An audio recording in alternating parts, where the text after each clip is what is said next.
Assalamualaikum warahmatullahi wabarakatuh. Waalaikumsalam warahmatullahi Waalaikumsalam warahmatullahi wabarakatuh. wabarakatuh. Untuk kita semua, saya ucapkan selamat pagi dan yang terhormat kepada Ibu Suci Hasanah, SKEP NS MKEP, selaku dosen mata kuliah keperawatan medikal bedah 1. Baik, perkenalkan kami dari kelompok 1, diri dari saya Faisal Indra Astuti sebagai moderator dan teman saya Dias Fianto sebagai pemampar materi 1, Faisal Indra Astuti sebagai pemampar materi 2, Fani Rahmasari sebagai pemampar materi 3, dan Katren Ulul Asmi sebagai pemampar materi 4. Tema judul materi kelompok kami adalah ASKEP Malaria. Langsung saja ke materinya yang akan dipaparkan oleh Dias Fianto. Waktu dan layar dipersilahkan.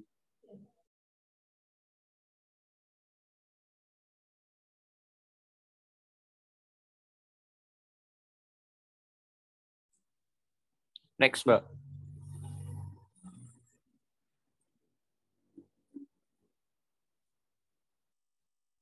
Pengertian malaria.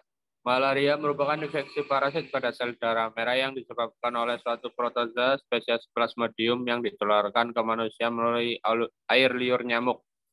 Malaria adalah penyakit infeksi parasit yang disebabkan oleh Plasmodium yang menyerang eritrosit dan ditandai dengan ditemukannya bentuk aseksual di dalam darah. Infeksi malaria memberikan gejala berupa demam, menggigil, anemia, dan splenomegali.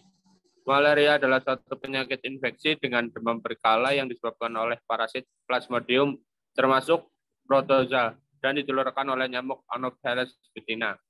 Next, Mbak.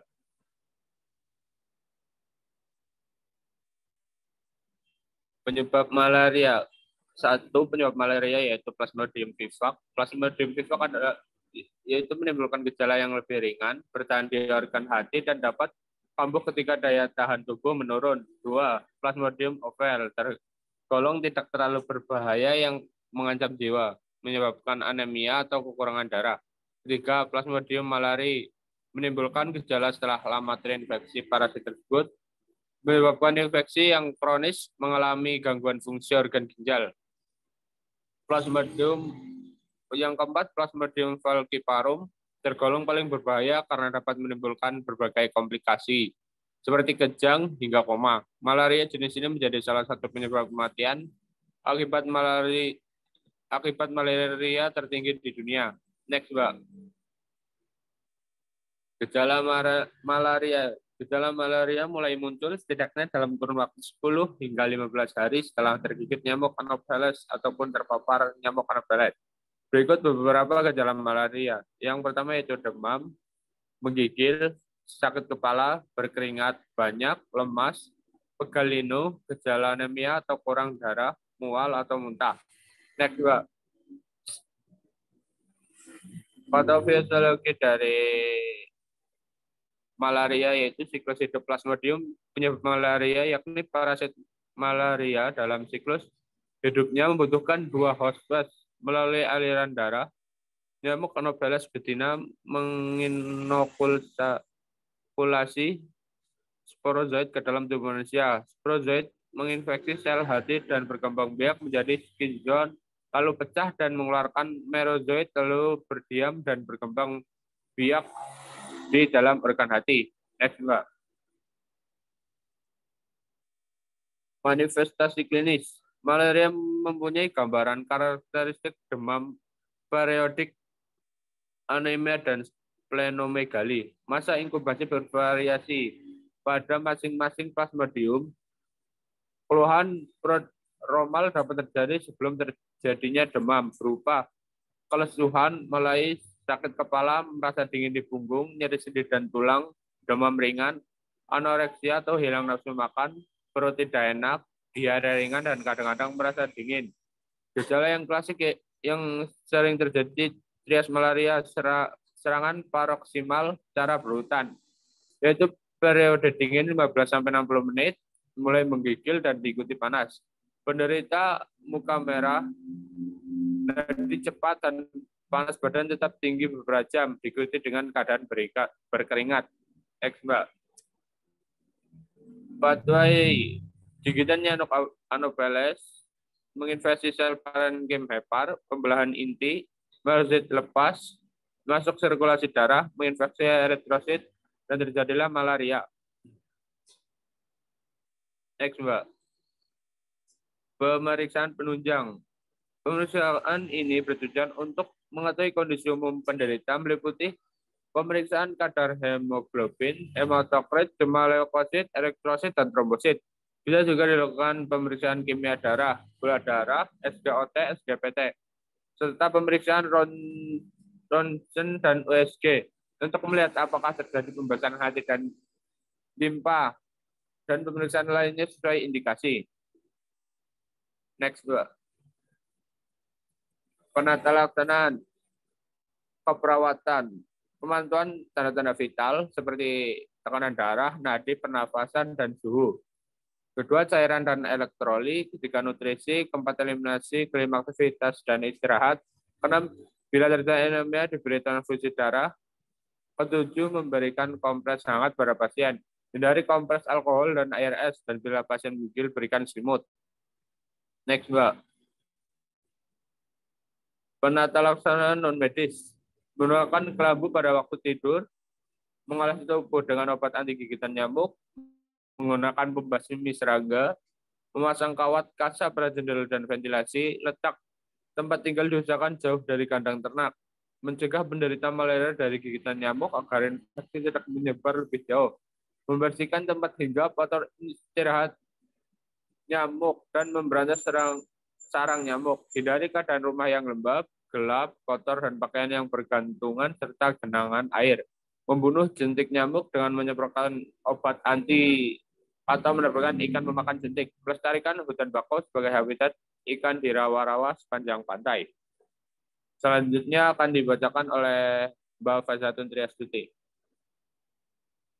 Baik, untuk pelaksanaan yang ketiga, pelaksanaan medis, ada pemberian obat malaria yang dibagi menjadi 5 golongan, yaitu A. Skizontisida jaringan primer, ada proguanil dan pirimetamin. B. Skizontisida jaringan sekunder, ada primaquine. C. Skizontisida darah. D. Gametositosida. E. Sporontosida. Next. Untuk pengkajian identitas, ada identitas klien, Nyonya S, umur 32 tahun, jenis kelamin perempuan, agama Islam, pendidikan terakhir MTS, pekerjaan ibu rumah tangga, suku bangsa Jawa, status perkawinan sudah menikah, golongan darah strip 0CM 210-388. Alamat Limbangan RT 2 RW 1, tanggal masuk 7 September 2022, tanggal pengajian 8 September 2022, diagnosis medis malaria dan gangguan kebutuhan dasarnya, keamanan dan proteks. Next. Identitas penanggung jawab. Nama Tuan S, umur 29 tahun, jenis kelamin laki-laki, agama Islam, pendidikan terakhir SMP, pekerjaan petani, suku bangsa Jawa Tengah. Hubungan dengan klien adalah saudara kandung atau kakak. Alamat Desa Limbangan, RT 2 RW 1. Next, riwayat kesehatan. Riwayat kesehatan ada 1, keluhan utama, pasien mengatakan demam.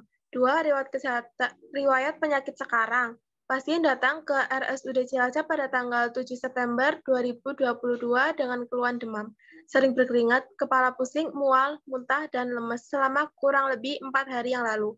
3 hari yang lalu, pasien membeli obat di warung, yaitu paracetamol, guna menurunkan panas, tapi tidak ada perubahan.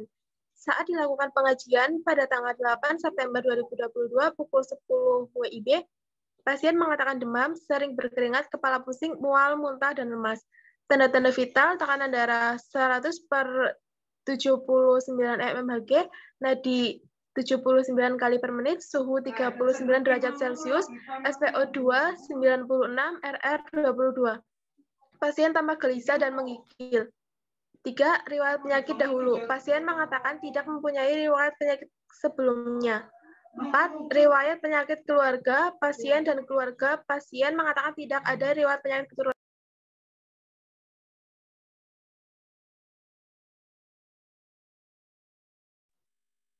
Next, tinjauan per sistem head to toe. Tanda-tanda vital meliputi tekanan darah 100/79 mmHg, nadi 79 kali per menit, RR 22, suhu 39 derajat Celcius, SpO2 96%.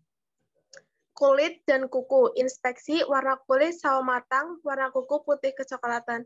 Lesi tidak terdapat lesi. Pigmentasi berlebih tidak, jaringan parut tidak, distribusi rambut lurus, kebersihan kuku bersih, kelainan pada kuku tidak, gula atau lepuh tidak, ulkus tidak. Palpasi, tekstur kencang, turgor normal, pitting edema tidak, kapitali refill time normal, suhu perifer 39.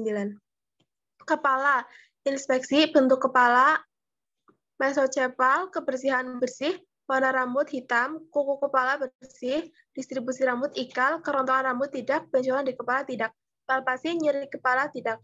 Mulut dan tenggorokan, inspeksi, warna bibir kecoklatan, mukosa kering, bibir pecah-pecah, ya, kebersihan gigi bersih, gigi berlubang ada, gusi berdarah tidak, kebersihan lidah bersih, pembesaran tonsil tidak, fungsi pengecapan baik. Next.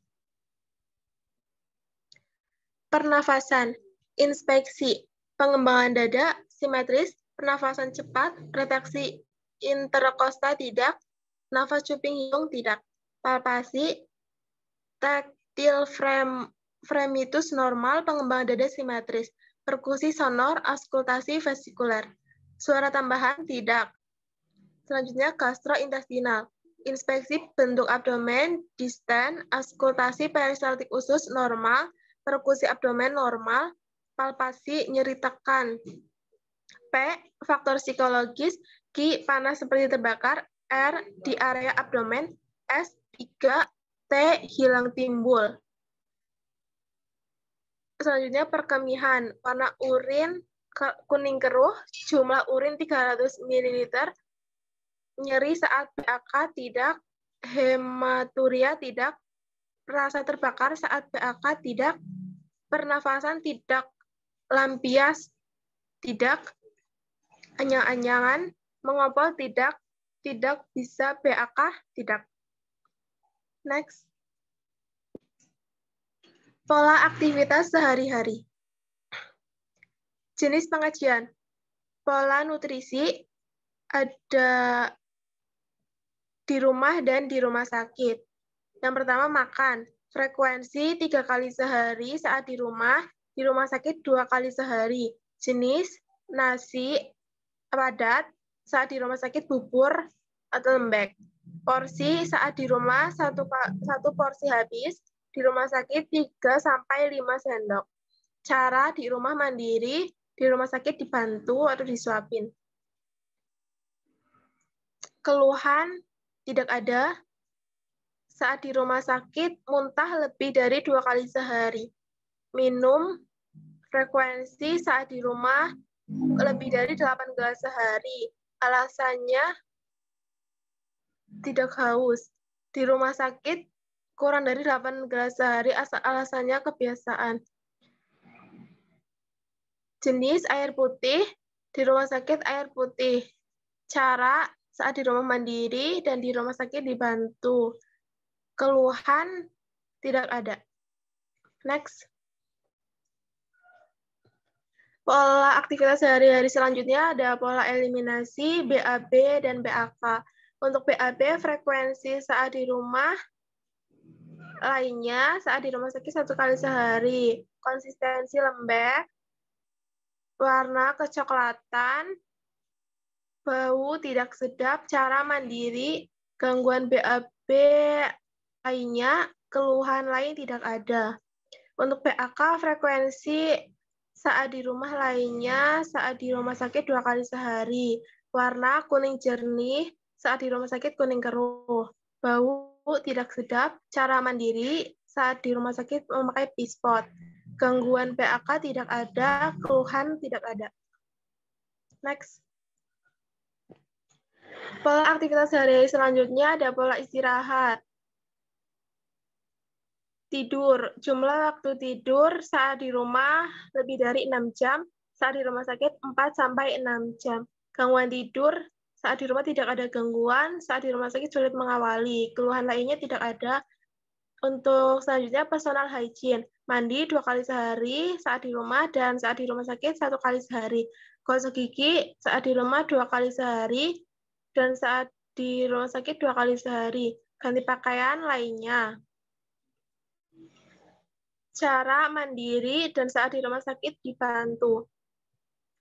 Untuk selanjutnya, aktivitas latihan kegiatan produktif yang dilakukan. Saat di rumah, pasien sering mengikuti kegiatan masyarakat, arisan, dan pengajian. Untuk saat di rumah sakit, tidak melakukan kegiatan produktif. Next. Untuk selanjutnya, data psikologis, sosial, dan spiritual. Data psikologis, pasien mengatakan gelisah dan cemas. Data sosial, pasien sering mengikuti kegiatan masyarakat seperti arisan dan pengajian. Data spiritual, pasien ketika sehat rajin melaksanakan ibadah sholat di masjid. Next. Untuk selanjutnya akan dipaparkan oleh Mbak Fani Ramasari. Ya, terapi obat. Nama obat ada RL dengan dosis 20 TPM, pemberian rute IV. Kegunaannya sebagai sumber elektrolit dan air. Nama obat yang kedua, ranitidin injeksi, yaitu 2 kali LAM. Rute pemberian injeksi intravena, kegunaannya mengobati gejala atau penyakit yang berkaitan dengan asam lambung berlebih. Yang ketiga ada asaring, 20 TPM. Rute pemberian yaitu injeksi intravena. Kegunaannya memenuhi kebutuhan glukosa dalam tubuh, menjaga keseimbangan cairan dan elektrolit. Yang keempat ada ondansetron, yaitu 3 kali 4 mg dengan rute pemberian intravena, injeksi intravena. Kegunaan yaitu mencegah serta mengobati mual dan muntah. Yang terakhir ada Tovedex injeksi 2 mili. Dosisnya yaitu 2 kali 10 cc. Dengan rute pemberian injeksi intravena, kegunaannya untuk mengurangi rasa nyeri.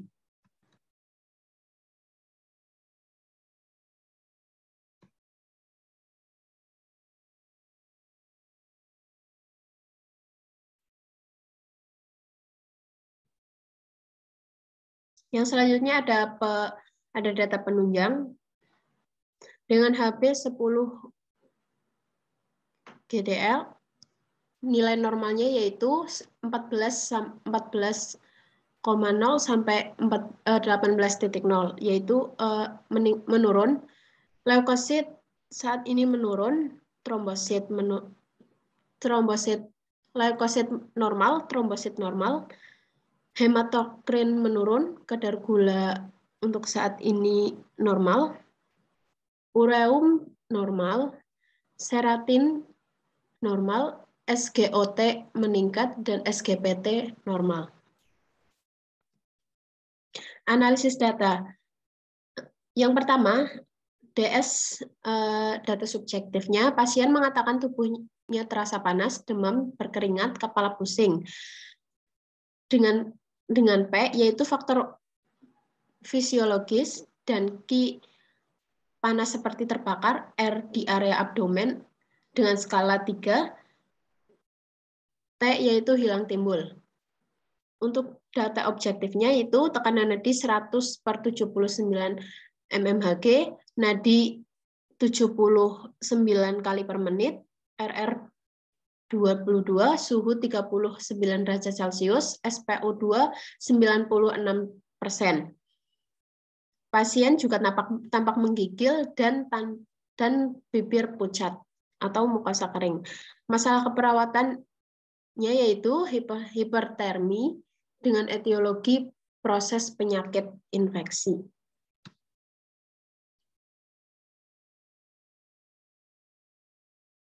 Yang kedua adalah DS-nya, yaitu mengatakan pasien lemas selama kurang lebih 4 hari, dan data objektifnya itu pasien tampak sulit melakukan aktivitas dengan diagnosis intoleransi aktivitas dan kelemahan. Data subjektif, pasien mengatakan tubuhnya terasa nyeri pada persendian tulang dan juga otot. Tubuh terasa pegal-pegal, mual, dan muntah. P-nya yaitu faktor psikologis, kinya panas, seperti terbakar, dan di area abdomen dengan skala 3, dan T-nya adalah hilang timbul. DO-nya adalah pasien tampak meringis, kesakitan, dan pasien tampak gelisah. Diagnosisnya adalah nyeri akut dengan etiologi agen pencedera fisiologis inflamasi. Prioritas diagnosa keperawatan ada 3, yaitu hipertermi berhubungan dengan proses penyakit infeksi, intoleransi aktivitas berhubungan dengan kelemahan, nyeri akut berhubungan dengan agen pencedera fisiologis.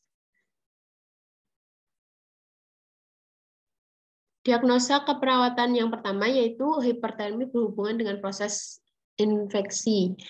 Setelah dilakukan tindakan selama 3 kali 24 jam, diharapkan termoregulasi membaik dengan kriteria hasil suhu tubuh membaik, menggigil meningkat, dan bibir yang pucat membaik. Dengan manajemen hipertermi, tindakan observasinya yaitu identifikasi penyebab hipertermia, memonitor suhu. Terapeutiknya itu memberikan cairan obat oral, lakukan pendinginan eksternal untuk edukasi tidak ada, dan kolaborasi yaitu kolaborasi pemberian cairan dan elektrolit intravena jika perlu.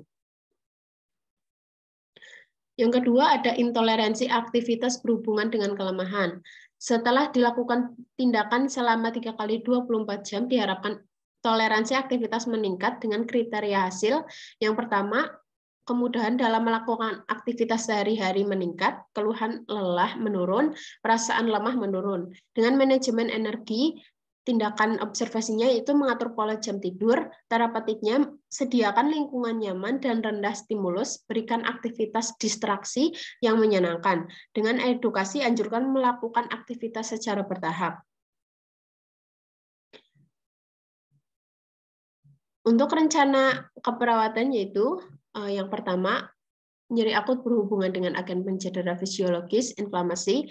Setelah dilakukan tindakan selama 3 kali 24 jam, diharapkan tingkat nyeri menurun, yaitu keluhan nyeri menurun, meringis menurun, gelisah menurun, kesulitan tidur menurun, muntah menurun, mual menurun, nafsu makan membaik, pola tidur membaik.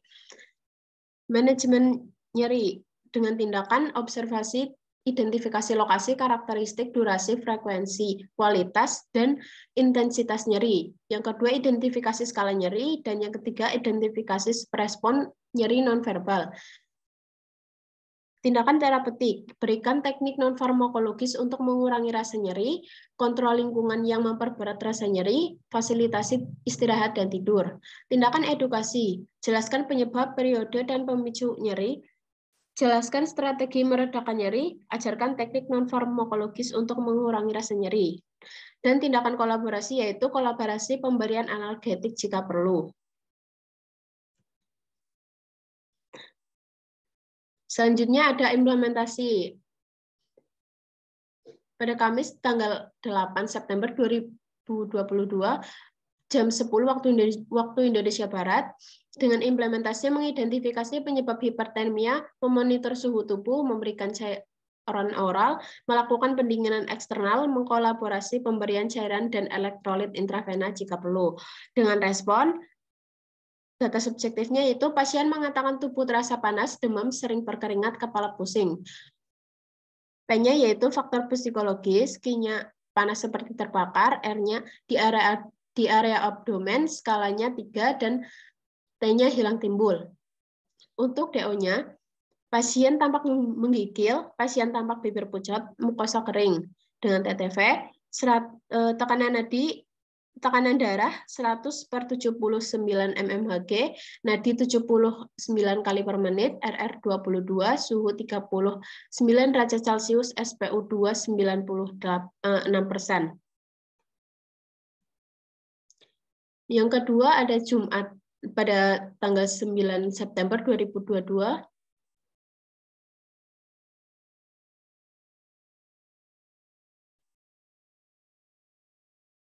Pada jam 1:05 waktu Indonesia Barat, mengidentifikasi penyebab hipertermia, memonitor suhu tubuh, memberikan cairan oral, melakukan pendinginan eksternal, mengkolaborasi pemberian cairan dan elektrolit intravena jika perlu. DS-nya yaitu pasien mengatakan tubuhnya tidak terlalu panas seperti hari pertama masuk rumah sakit. P-nya faktor fisiologis, Q-nya panas seperti terbakar, R-nya di area abdomen, S-nya 2, T-nya hilang timbul. Dan DO-nya yaitu mukosa pasien tampak lembab. TTV-nya ada tekanan darah 116/84 mmHg, nadinya 81 kali per menit, RR 22, suhu 37,9 derajat Celcius, SpO2 97%.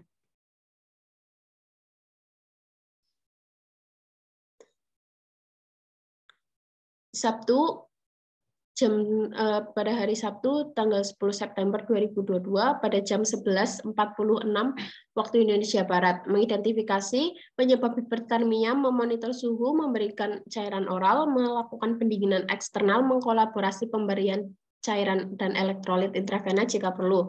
DS-nya yaitu pasien mengatakan tubuhnya sudah enakan, P-nya faktor psikologis, Q-nya panas seperti terbakar, R-nya di area abdomen, skalanya 1,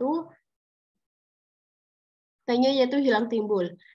DO-nya yaitu pasien tampak ringan untuk melakukan aktivitas sebelum sakit, dan bibir pasien tampak sudah tidak kering seperti sebelumnya. TTV ada tekanan darah 122/82 mmHg, nadinya 86 kali per menit, RR 22, suhu 36 derajat Celcius.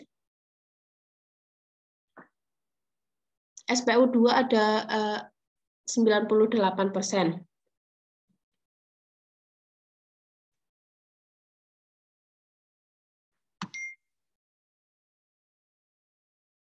Yang kedua yang terakhir ada evaluasi. Kamis pada tanggal 9 September 2022 jam 10 waktu Indonesia Barat, pasien S-nya yaitu pasien mengatakan tubuhnya terasa panas, demam, dan sering berkeringat serta kepala pusing.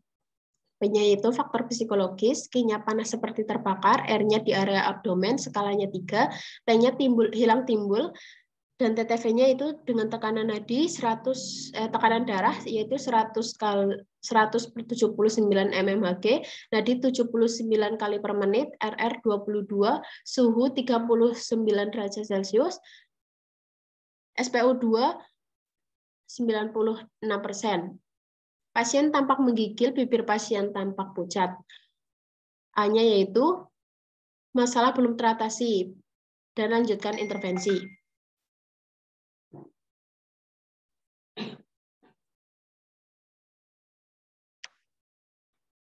Ya, selanjutnya akan dibawakan oleh Mbak Katrin.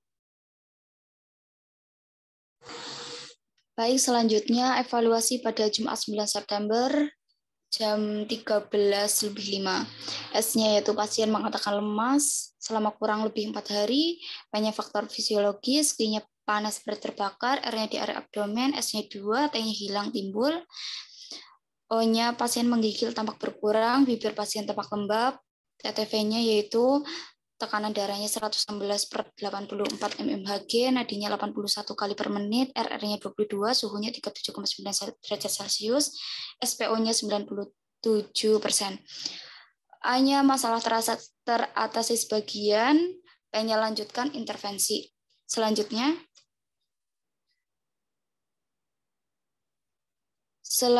Mbak.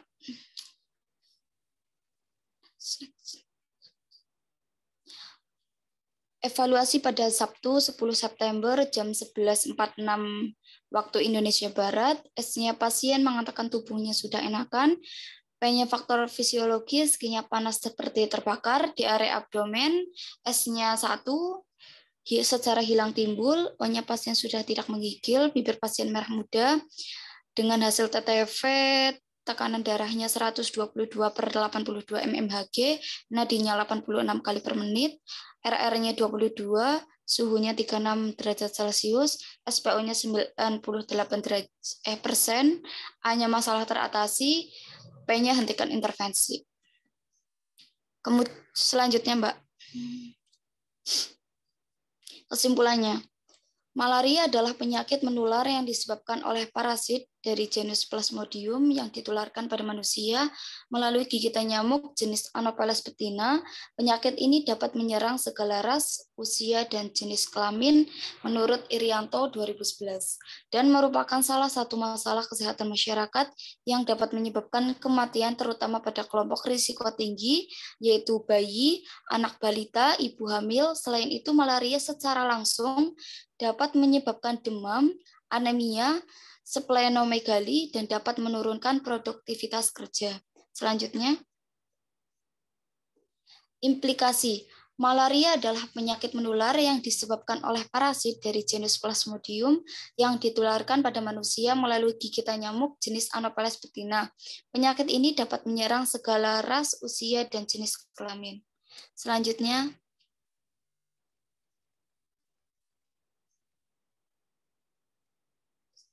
next, Mbak.